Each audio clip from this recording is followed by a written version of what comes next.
Hello, listener of the Third Sector podcast. This is Lucinda, and I thought you might be wondering what this unusual piece of content is on the Third Sector feed. In addition to our weekly show, we've just launched The End of Charity. It's a 6-part documentary in which we ask whether the current charity model is fit for purpose and explore what the future might hold for the sector. It features some of the leading voices from the charity world as well as radical thinkers who believe there's a need to disrupt the status quo. If you'd like to hear more, you can search for The End of Charity and subscribe or follow to be the first to know when we release new episodes. I hope you enjoy it. Imagine a world far from your own, which is full of problems. 6 months ago, this orphanage in South Africa looked like this. And despite having saved more than 5,000 children's lives over time, it was about to get shut down. But armed with a big wad of cash, you can go and solve whichever issue takes your fancy. When hearing about this, we made it our mission to ensure this doesn't happen by rebuilding 12 new homes with an ongoing supply of fresh food, as well as a brand new playground. From helping orphan children in South Africa to solving the conundrum of safe drinking water. You just witnessed a small village in Kenya get access to unlimited clean drinking water in less than a second. One down, 99 more wells in Africa to go. It would feel great, wouldn't it? But if you work for a charity, you'll know that doesn't happen easily. Raising funds is a full-time job in itself, and how you spend your donors' money is also quite rightly scrutinised. But Jimmy Donaldson, an online megastar from North Carolina, has created a world where he can do just that. Thank goodness Jimmy has the heart that he has, because he looked at what he's achieved and he's like, I've got all of this influence, I've got all of this fame, and I've got all of this wealth, and I want to do something meaningful with it. You're listening to The End of Charity. I'm Lucinda Rouse, and in this series, we ask whether the traditional concept of charity has had its day. In this episode, we're going to find out more about Jimmy Donaldson. He's a YouTuber, better known as MrBeast. Here's our resident philanthropy expert, Rhodri Davies. Anyone who's a parent is probably aware of MrBeast because their children have watched his videos on YouTube, and they've probably wondered, what is this awful thing that you're watching? I know that was certainly my first introduction to it. Essentially, he's the world's most successful YouTuber, and he started off making prank videos and then increasingly these kind of challenge videos where he'd do lots of stupid things like fill his friends' houses with Lego bricks. After experimenting with the YouTube algorithm as a teenager, MrBeast now commands a subscriber base of 242 million people, and he's a multi-million-dollar outfit, with a workforce to boot, formed of writers, producers, and film crews. He has multiple channels on the platform, one of which is Beast Philanthropy. It's a charitable venture that he launched in 2020, and of course he hired someone to lead that channel too. Hi, I'm Darren Margolias. I'm the Executive Director of Beast Philanthropy. Darren comes from a background in commercial property. He was also running an animal shelter on the side. Through skydiving, I met a friend of mine, and he became the CEO for Jimmy's group, and he invited me to come up and meet Jimmy because they wanted to do a video where they got every dog in a dog shelter adopted. And about 10 minutes after I met him, Jimmy told me that he had been planning a philanthropy for a couple of years and looking for the right guy, and he felt that I was the right guy, and he offered me the position. So, from Darren's perspective, what was the driving force behind this world-famous YouTuber getting involved in doing good for others? Jimmy has always been focused on using the wealth and the popularity that he has to try and improve the lives of other people. When he got offered his first sponsorship, he was offered $5,000, and he said to the sponsor, give me $10,000 and I'll go give it to a homeless person. And that, I think, was the first experience that Jimmy really had where he discovered for himself the joy that comes back when you do something amazing for somebody else. In this video, we're curing 1,000 people's blindness. It's gonna be crazy. MrBeast has a large and loyal following, and he's managed to attract more than 22 million subscribers to his philanthropy channel. That's around 10% of his main channel subscriber base. The numbers are undeniably impressive. So how does he manage to attract so many people to his philanthropic projects?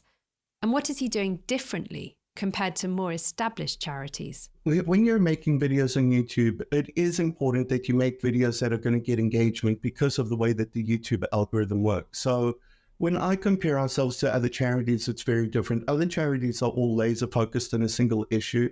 In order for us to get the messages that we want to get, in order for us to influence the next generation, we have to have them engaging with the channel. And in order to have them engaging with the channel, we have to have a diversity of content, not be focused on just one issue because people will get bored of that, but to do a whole bunch of different stories. So one week we're doing a project where we're building wells, and another week we're doing projects where we're building houses, and another week we're doing projects where we're paying for surgeries, and another week we're doing projects where we're buying prosthetic limbs for people. So we're very different to other charities that way. But we consider the most important thing that Beast Philanthropy is doing, the influence that we're having on tens of millions of kids. When they come and they watch our content, they are now realizing that they want to help, that they have the ability to get involved. And we are going to start pushing that even harder in the videos coming up. MrBeast certainly knows how to capture the imagination of his audience and the YouTube algorithm. Here's Rhodri. I guess we're at this interesting point where the question is, well, is it better that he's doing this than many of the other things that he could have been doing with his fame? The alternative is that, the young people, particularly young, boys who are watching his videos where he goes and does these acts of charity, could be watching Andrew Tate videos or something equally awful. And so actually, it's relatively harmless in the context of the wider world of YouTube. Harmless within the bounds of YouTube, maybe. But what does Rhodri think about how MrBeast's exploits fit into the wider charity space? There's a question about whether that promotes a sort of unhealthy idea of what charity and philanthropy is, and that maybe it's kind of giving people the idea that, you can do good in the world simply by doing something as passive as watching these videos. But it is also fascinating in that it's, has he created this sort of new philanthropic perpetual motion machine that actually cleverly feeds itself and somehow produces money from, advertising that can then go towards good causes. Just by clicking play on this video, you've already helped pay for someone to get a prosthetic limb. That is insane.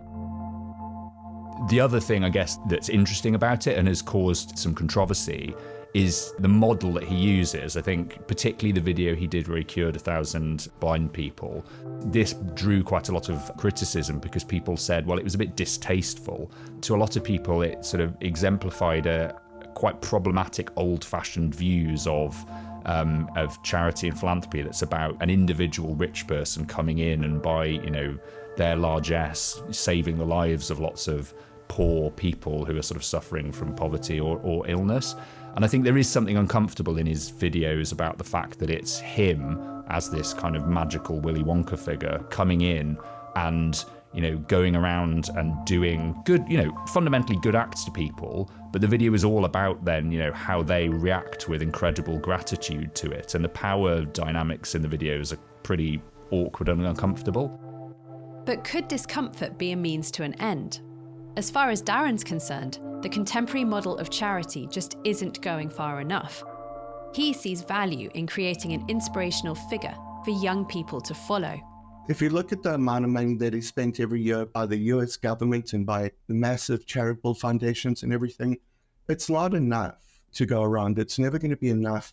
But if we can teach kids to start thinking about each other differently, to be a little bit more generous, to be kinder, to go and take action themselves, then that will be what will move the needle on human suffering and address all of the issues that humanity faces these days. When more of the population gets engaged in tackling these problems, that's where the change is going to come from. The entertainment appeal of these videos is very important to their success. And it's the gratitude of the people being helped which seems to make a good video great. Now, this isn't really news to charities. In fact, a lot of the MrBeast magic has been practiced by charities for years. If you've watched a fundraising telethon in the past decade, Red Nose Day, Children in Need, you may have noticed the appeal films hit many of his beats, evoking feelings of sadness with an uplifting finish, centering humanity and reminding the viewer that they have the power to change things for the better. But here's the thing. In recent years, many charities have made conscious efforts to pull away from this model of raising awareness because of concerns around the ways that this kind of video can dehumanize or even exploit the people it features. Back in 2019, the fundraising charity Comic Relief, which runs Red Nose Day, found itself at the heart of a very public white saviour row after the documentary filmmaker Stacey Dooley published a picture on Instagram of herself holding a black child while visiting comic relief projects in Uganda. That term, white saviour, for anyone who may not be familiar, refers to a tradition of viewing white people as rescuing people in marginalised communities. As Rhodri points out, the power dynamic between the people doing the good deed and those on the receiving end can be pretty uncomfortable. Let's go back to where we started this episode, in the South African orphanage where MrBeast and his team not only refurbished the facility to the delight of its director, but also tracked down a former resident and budding musician and helped set him on his way to a career in music. So we decided to surprise Yam Kela with a top-of-the-range professional acoustic guitar. But the best part is we're going to be enrolling Yam Kela in one of the best music schools in South Africa and paying all his living expenses for the entire year. I don't know what to say. Thank you so much. He's kind of rediscovered the fundamental truth that people really like watching people doing kind acts to other people, and also the reactions. It's problematic that his videos rely on the recipients being really, really grateful, but that's what people like to see. And I think you can tell that because there's a kind of wider trend now in the world of YouTube and TikTok for random acts of kindness videos, some of which are much more problematic than MrBeast, but they all kind of revolve around people doing quote unquote nice or good acts to strangers and then capturing their unguarded reactions to it, and people love this stuff. And I think that's a very natural human response to seeing people grateful for someone else showing them a kindness. For Darren, playing on this appeal is a way of making sure the videos reach their sizable intended audience and have the desired effect of making viewers kinder. And it also explains why they focus on the stories that they do, stories of personal impact on the lives of individual people. The primary thing that we always look for is, are we going to be able to help a marginalized or vulnerable community of people in a way that makes a meaningful difference to that community and a persistent difference in that community? And then we're going to ask, second to that, can we do it in a way that it's going to be a relatable video that people are going to want to engage with? Because, like I explained, the most important thing that we'll do with the channel is that we're using it to influence tens of millions of kids in a positive way. But now, if we do videos, if I do a video about something that the audience is going to find tremendously boring, then nobody's going to watch it, and we are going to lose that engagement. We are going to lose the opportunity to reinforce the message that we want to do. If I get up there and I start talking about global warming, we're going to get a very small click-through rate. People aren't going to click in the video, so they're not even going to start watching it. But if we find an angle to it where we can explain it to people in a way like, this is the impact of global warming. Look at this family over here and look at how global warming is affecting them. This is how it's changing people's lives. And they can understand it and they can empathize with those people and see something that they can relate to. Then they're going to watch the video. And in the video, we'll explain to them that this is a consequence of global warming. So how does Darren believe MrBeast has the edge over traditional charity storytelling? Too many charities think that when they make a YouTube video, that it's going to be the equivalent of a PowerPoint presentation in video. They're going to talk about the facts and this is where we are and all of that kind of stuff. And that's why none of them get any views. But if they find a way for the audience to care about the issue, to make the audience feel emotional about the issue, we want to make our audience feel sad and empathetic towards it. And then we want to make them feel uplifted towards the end and show them that there is a way out of this and they can get involved and they can actually do something about it That is how you inspire people to get involved themselves and start making change. When it comes to the clicks, something is clearly working. Let's look at Comic Relief again. The charity's 2024 Red Nose Day telethon saw 3.6 million viewers tune in on the night. That 10-minute video where MrBeast built 100 wells in Africa, in 4 months, it's been viewed more than 164 million times. Maybe charities could learn a thing or two about MrBeast's storytelling methods and his appeal to younger donors. But should they even be trying to enter his space? Here's Rhodri.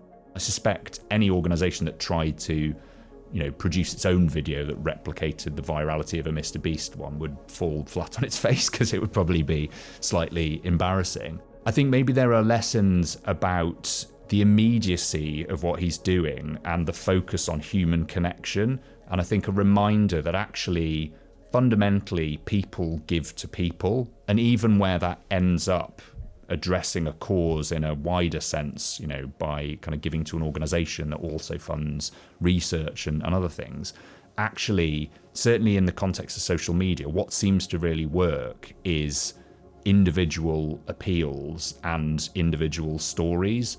And I think there's definitely something in that charities can learn about how they present the work they do, and kind of focusing back down on the impact on individuals. But Darren goes a step further. He suggests that people wishing to do good should follow MrBeast's example and skip out charity structures altogether. I advocate for people to getting involved themselves. Go and help a person directly. Don't do it through a charity. It's much more rewarding when you help a person directly. You're going to get the experience of doing it, and you're going to know that it was done well. Of course, there is potential for problems with this idea. People who lack the appropriate skills inserting themselves into a situation that they're not fully equipped to address can cause more harm than good, and sometimes the consequences can be devastating. Take the case of the American high school graduate Renee Bach, who set up a children's charity and clinic in Uganda in 2009 at the age of just 20. Bach had no medical training, but began providing treatment, including blood transfusions, to seriously ill children. 105 died while under her care in just 5 years. This is, of course, a very extreme example of what can go wrong. And the work of MrBeast is a world away from the dangerous actions of Renee Bach. So is Darren onto something with his idea of encouraging simple but effective acts of kindness? It would appear that charities are catching on to MrBeast's success in this area. Every day we get multiple reach outs from some of the biggest charities in the world. All of them want to find a way to collaborate with us because they want us to platform them to our audience. And they don't know how to talk to millennials properly. They don't know how to relate to Gen Z or kids. But Beast Philanthropy avoids partnerships with big charities. Darren's preference is for smaller ones to support on their projects, in part because he's sceptical about the efficiency of large charities. I like to be close to the people who are close to the problem. And I think the bigger a charity gets, the less in touch with the people, and the less in touch with the problems they become. And I like to find those people that are super passionate, the people who have given up everything in their life to help other people. And I want to support those people. And I find that we have much more success. It's much more efficient. We can also help build charities in a way that is very, very meaningful to them. If I go and do a project with a charity that already has $200 million a year in revenue, what we'll be able to do for them might not even move the needle. But if we go to a channel that has $250,000 a year in revenue, we're going to change their world. But despite his world-changing ambitions, MrBeast hasn't been immune to criticism, both about his possible motives and his attitude to helping some very vulnerable people. What was interesting about that video for me is that the comms was actually better than most international development campaigns that I see coming out of the UK. This is Martha Awojobi, an anti-racism and charity leadership consultant. We're going to be hearing more from her later in the series when we explore issues of power in the sector and who holds it. Like, I won't lie, even though it was like deeply problematic, there was a lot of white savior tropes in it, you know, these like two white people come in, all these smiling kids being like, thank you so much, thank you so much. But it does point to a wider kind of conversation around like philanthrocapitalism. And what I mean by philanthrocapitalism is how kind of good deeds and philanthropy can be done in the pursuit of profit. MrBeast has got a huge YouTube operation, so he's probably thinking about how to kind of capitalize on and maximize his profits in that. Philanthrocapitalism, philanthropic imperialism, it's all kind of part of the same story. I won't lie, I enjoyed the video though. In the YouTube video that launched Beast Philanthropy, MrBeast said that 100% of the revenue generated by the channel would be reinvested into the organisation. So what does Darren have to say about Martha's allegation of philanthrocapitalism and motivations of profit? Some people will be like, oh, it just does it for the views. Beast Philanthropy on the best months that we have will pull between 50 and 60 million views. Jimmy pulls, you know, in the billions of views every month. What we are doing on the Beast Philanthropy channel is a rounding error for Jimmy. He doesn't need it. He does it because he truly believes that this is what he should be doing, that he's been very blessed, if that's the word you want to use, to find himself in the situation that he has, and he wants to use it as best as he can to help as many people as he can. But white saviorism, philanthropic imperialism, Martha's talking about some deep-rooted issues which the wider charity sector has been grappling with for years. We asked Darren about some of the accusations pitted against MrBeast's video in which he rebuilt the orphanage. Some people thought he should have been promoting fostering as a better solution to a broken system. I don't know what the perfect solution is. I'm not trying to find the perfect solution. I don't know whether ultimately the foster system is a better system than the orphanage system or anything like that. All I know is that there were 120 kids that were living in an orphanage that was going to get shut down. I'm going to make sure that 120 kids aren't put out into the streets in Khayelitsha, South Africa, because there's nowhere else for them to stay. The reason that the Health and Safety Department was looking at the orphanage was because they had asbestos roofs. Asbestos will lead to all the kids that go through there potentially getting cancer. I wasn't okay with that. So I'm not advocating that orphanages are better than any other solution. All that I wanted to do in that project is help the 120 kids that were living in that orphanage. There's been 5,000 kids that have gone through that orphanage over the last 30 years.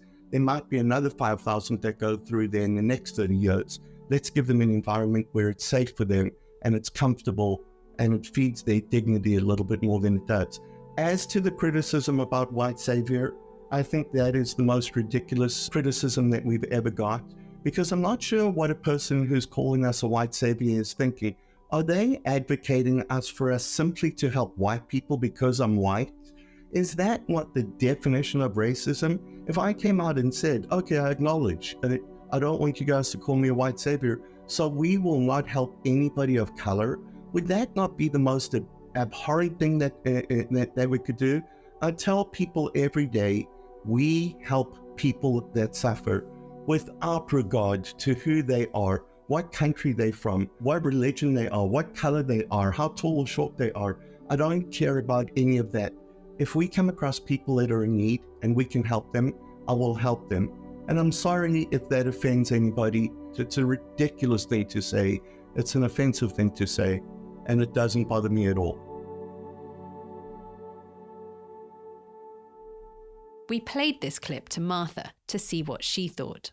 Wow. I mean, I find it so interesting, like just how difficult people find it to really engage with, you know, any kind of like, you know, accusation of oppression. Like it's as though somebody's come in and attacked you or like accused you of like murdering someone or something. Like it's really like how quickly people will try and clear their name.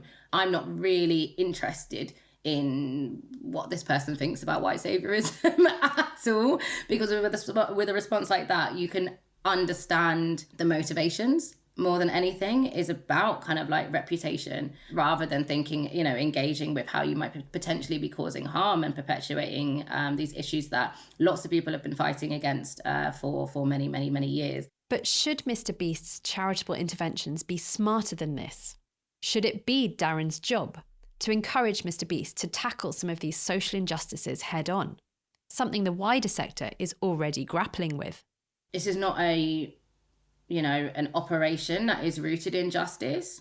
It's not an operation that thinks about, okay, how has the historical, legacy of colonialism, of extraction, of exploitation created the conditions where there's an orphanage like this? It's really thinking about, how do we make money?